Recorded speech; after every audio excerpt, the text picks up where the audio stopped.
Hello दोस्तों, आज हम इग्नू के कोड BCOC 131 फाइनेंशियल अकाउंटिंग को पढ़ेंगे, यानी वित्तीय लेखांकन को पढ़ेंगे, जिसमें हम आज ब्लॉक 1 वित्तीय लेखांकन का परिचय और चैप्टर यानी अध्याय 1 लेखांकन का अर्थ, प्रकृति और उद्देश्य को पढ़ेंगे।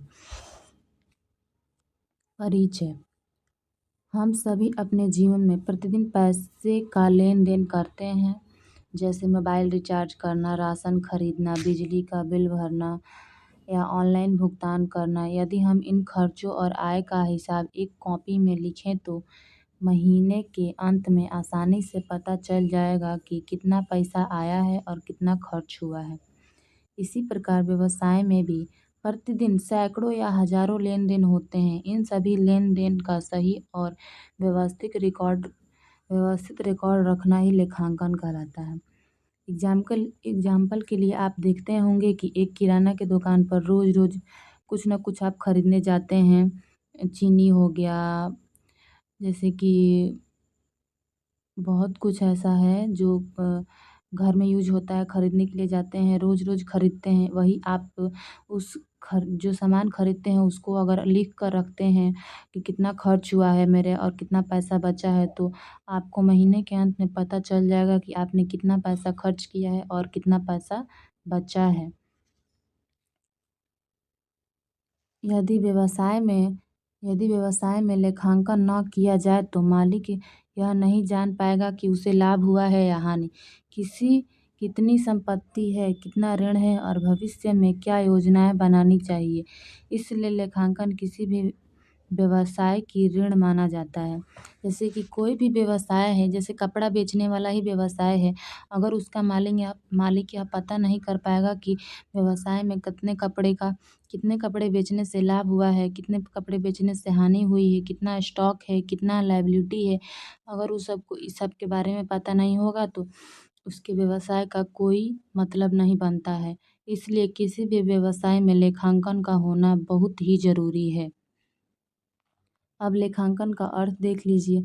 लेखांकन वह प्रक्रिया है जिसके द्वारा व्यवसाय के सभी वित्तीय लेन देन को पहचान करके, माप करके, दर्ज करके, वर्गीकृत करके, सारांश बनाकर तथा उनका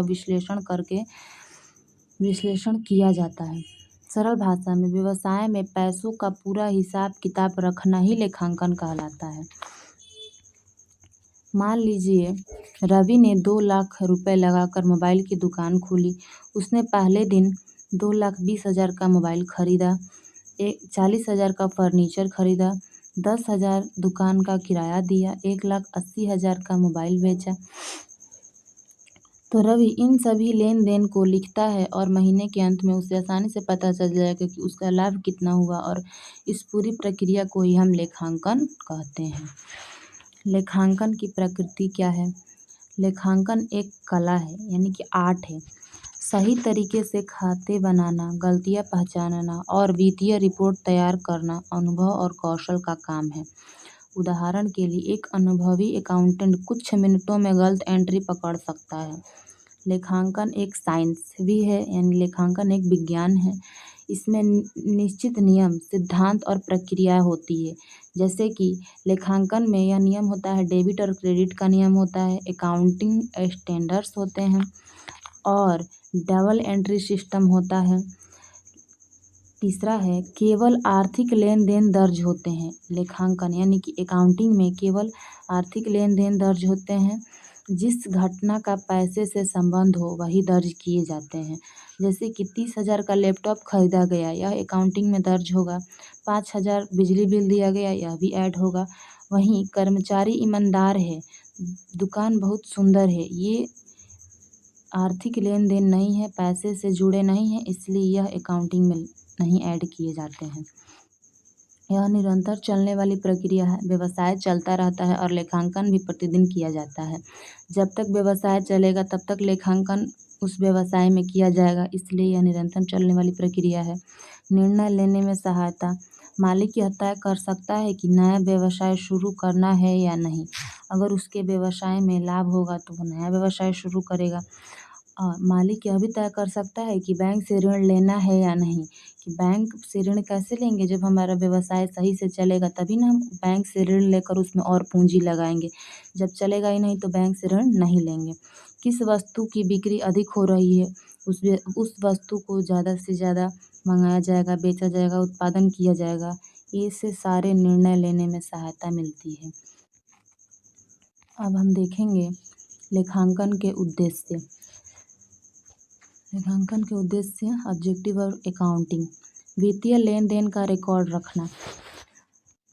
वित्तीय लेन देन का रिकॉर्ड रखना, हर खरीद बिक्री भुगतान प्राप्ति का सही रिकॉर्ड रखना इसका उद्देश्य है। लाभ एवं हानि ज्ञात करना, व्यवसाय लाभ में है या नुकसान में है इसका पता चलता है। व्यवसाय की आर्थिक स्थिति बताना, व्यवसाय के पास कितनी संपत्ति है और कितना ऋण है ये भी अकाउंटिंग से पता चलता है। कानूनी आवश्यकताओं को पूरा करना, इनकम टैक्स, जीएसटी तथा अन्य सरकारी नियमों का पालन करने में सहायता मिलता है। कोई भी सरकारी जीएसटी और इनकम टैक्स वाले आएंगे तो अकाउंटिंग के आधार पर ही उस व्यवसाय पर टैक्स या इनकम टैक्स दिया जाता है या जीएसटी लगाया जाता है।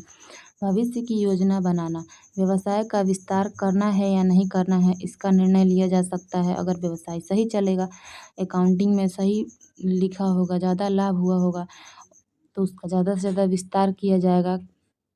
और लाभ कमाने के लिए निवेशक एवं ऋण बैंकों को जानकारी देना। अगर अकाउंटिंग से ही बैंक को जानकारी मिलती है कि व्यवसाय किस तरह से चल रहा है, उसको कितना मंथली लाभ हो रहा है, कितना हानि हो रहा है, इससे बैंक वालों को ऋण देने में सहायता मिलती है और विश्वास होता है उनको। पहला चैप्टर खत्म हुआ, अब हम दूसरा देखेंगे। अध्याय 2, लेखांकन के सिद्धांत एवं अवधारणाएं, और उसमें परिचय देखेंगे। सिद्धांत और अवधारणाएं क्या हैं। यदि प्रत्येक व्यक्ति अपनी अपनी सुविधाओं के अनुसार खाते बनाए तो किसी भी व्यवसाय की तुलना दूसरे व्यवसाय से नहीं की जा सकती है। इसलिए लेखांकन में कुछ निश्चित सिद्धांत बनाए गए हैं। यानी कि इसके कहने का मतलब है कि अगर अगर हर व्यवसाय हर अलग अलग दुकान अलग अलग नियम से अपना खाता यानी कि लेखांकन बनाएगा तो उन व्यवसायों की तुलना करना बहुत ही कठिन हो जाएगा। वो अपने तरीके से लेखांकन बनाएगा और वो अपने तरीके से लेखांकन बनाएगा तो दोनों को तुलना करके पता करना कि कौन सा व्यवसाय ज़्यादा हानि में है कि लाभ में है, ये तुलना करना बहुत ही कठिन हो जाता है। इसलिए लेखांकन सिद्धांत और अवधारणाएं बनाए गए हैं। और पहला है इसमें व्यवसाय इकाई सिद्धांत, बिजनेस एंट्री कॉन्सेप्ट। व्यवसाय और उसका मालिक अलग अलग माने जाते हैं। पहला है व्यवसाय और उसका मालिक अलग अलग माने जाते हैं। उदाहरण के लिए सीमा ने अपनी दुकान में 5 लाख लगाए। दुकान के लिए यह कैपिटल है लेकिन सीमा के लिए यह उसका निवेश है। ये दोनों अलग अलग चीज़ हैं। दुकान के लिए यह कैपिटल है और सीमा के लिए यह निवेश है। मुद्रा मापन सिद्धांत, इसमें मनी मेजरमेंट कॉन्सेप्ट, इसमें केवल वही घटनाएं लिखी जाएंगी जिन्हें रुपए में मापा जा सकता है। जैसे कि उस टाइम भी हम लोग पढ़े थे कि जिसमें रुपए में यानी कि जो आर्थिक लेन देन होते हैं जिसे रुपए में माप सकते हैं वही इसमें हम लिखते हैं। जैसे 80,000 की मशीन खरीदी गई, यह रुपए में है यानी कि रुपए में माप सकते हैं इसको। और है 10,000 वेतन दिया गया, यह भी रुपए में है, इसे भी लिखेंगे। अब यहाँ पे लिखा है कर्मचारी मेहनती है, ये नहीं लिखा जाएगा। दुकान का नाम प्रसिद्ध है, ये उसमें नहीं लिखा जाएगा। तीसरा है सतत व्यवसाय सिद्धांत, गोइंग कॉर्नर कॉन्सेप्ट। यह माना जाता है कि व्यवसाय लंबे समय तक चलता रहेगा, इसलिए मशीन का पूरा खर्च 1 वर्ष में नहीं लिखा जाता है। मतलब कि जैसे कि मशीन में बहुत से प्रॉब्लम भी होते हैं, उसे हमेशा मतलब कुछ ना कुछ रिकवरी की ज़रूरत होती है, इसलिए उसका पूरा खर्च एक बार ही नहीं लिखा जाता है। जब उसका उपयोग होता है, जब जब उसमें पैसा लगाया जाता है, तब तब उसमें उस खर्च को लिखा जाता है, एक बार में ही नहीं लिखा जाता है। लागत सिद्धांत, कॉस्ट कॉन्सेप्ट। संपत्ति हमेशा खरीद मूल्य पर दर्ज की जाती है। उदाहरण के लिए एक मशीन 1 लाख रुपए में खरीदी गई, आज उसकी कीमत 1,80,000 हो गई है। फिर भी खाते में 1 लाख ही लिखा जाएगा, 1,80,000 नहीं लिखा जाएगा। यह भी कॉस्ट कॉन्सेप्ट है। जिस समय जिस वस्तु का मूल्य जितना था, उस समय उसी वस्तु का उतना ही लिखा जाएगा। उसके 1 साल बाद बढ़ जाएगा तो उसको चेंज नहीं किया जाएगा, उसको उतना ही रहने दिया जाएगा। द्विपक्षीय सिद्धांत, ड्यूअल एसेट कॉन्सेप्ट। हर लेन देन के दो प्रभाव होते हैं, यानी कि 25,000 नगद देकर कंप्यूटर खरीदा गया तो खरीदने वाले के लिए एक कंप्यूटर बढ़ रहा है और बेचने वाले के पास से कंप्यूटर घट रहा है। वैसे ही खरीदने वाले के पास से पैसा जा रहा है और बेचने वाले के पास पैसा आ रहा है। यानी कि दो पक्षीय सिद्धांत इसमें दिख रहे हैं। जैसे यहाँ पे लिखा है कैश कम हुआ है और कंप्यूटर बढ़ गए हैं एक इंसान के पास, और एक इंसान के पास क्या हुआ, कंप्यूटर घट गए हैं और कैश बढ़ गए हैं। Accounting equation. अकाउंटिंग इस इक्वेशन का मतलब है कि मतलब इसको अकाउंट में कैसे निकालते हैं, 12th में पढ़े ही होंगे आप लोग। संपत्ति बराबर पूंजी प्लस दायित्व। एसेट बराबर क्या होता है, कैपिटल प्लस लायबिलिटी। अगर संपत्ति निकालना है तो पूंजी प्लस दायित्व को जोड़ देंगे। जैसे कि 6 लाख की पूंजी है, 2 लाख बैंक से ऋण लिया गया है, तो अतः आपके पास कितनी संपत्ति है, अभी 8 लाख की संपत्ति अभी व्यवसाय में है।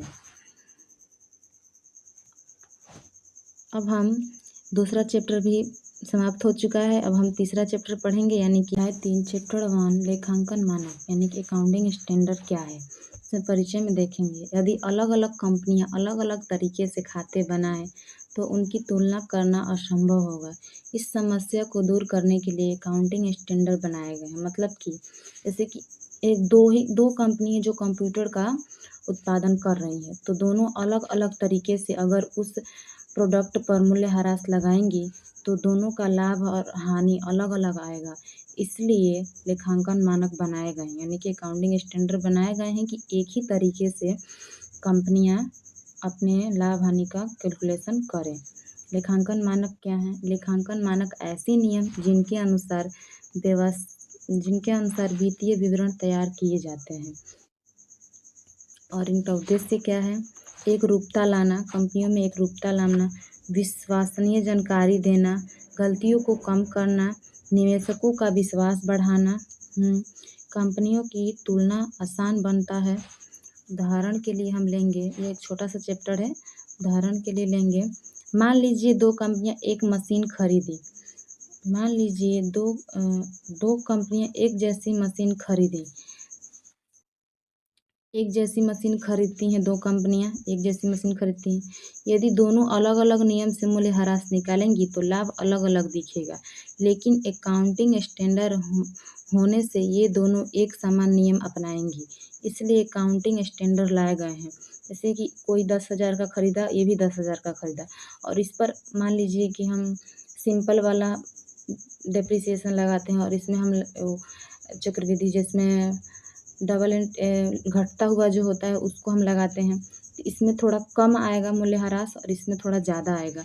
इसलिए अकाउंटिंग स्टैंडर्ड से दोनों एक समान नियम अपनाएंगी। ब्लॉक 1 का लास्ट चैप्टर लेखांकन प्रक्रिया, यानी अकाउंटिंग प्रोसेस। ये भी एक छोटा सा चैप्टर है, 1 पेज का। लेखांकन एक क्रमबद्ध प्रक्रिया है। पहले उसमें क्या होता है, पहले देख लीजिए, पहले लेन देन होते हैं, यानी कि पहले खरीद और बिक्री होगा तभी ना लेन देन ट्रांजैक्शन होते हैं। और फिर ट्रांजैक्शन का पहचान यानी आइडेंटिफिकेशन होता है, और फिर मेजरमेंट यानी मापन होता है। उसके बाद जर्नल बनाए जाते हैं, लेजर बनाए जाते हैं, फिर ट्रायल बैलेंस बनाए जाते हैं, ट्रेडिंग अकाउंट बनाए जाते हैं, फिर प्रॉफिट एंड लॉस, और अंत में बैलेंस शीट बनाए जाते हैं। मान लीजिए उदाहरण दिया गया है, अजय ने 3 लाख से व्यवसाय शुरू किया। ठीक है। 80 लाख का माल खरीदा, 120 लाख का माल बेचा, 5000 बिजली बिल दिया। सबसे पहले इन लेन देन को जर्नल में लिखा जाएगा, फिर लेजर में पोस्टिंग की जाएगी, उसके बाद ट्रायल बैलेंस तैयार किए जाएंगे, फिर ट्रेडिंग अकाउंट, फिर प्रॉफिट एंड लॉस और अंत में बैलेंस शीट बनाई जाएगी। आपका यह चैप्टर यानी कि यह ब्लॉक समाप्त हुआ। अब आप देखेंगे प्लेलिस्ट है, प्लेलिस्ट बनाया गया है, उस प्लेलिस्ट में ब्लॉक 2 को भी पढ़ाया गया है, आप उसको भी देख लीजिएगा। एग्ज़ाम के लिए बहुत ही उपयोगी वीडियो है ये, आप इसको पूरा देखिएगा ज़रूर। Thank you.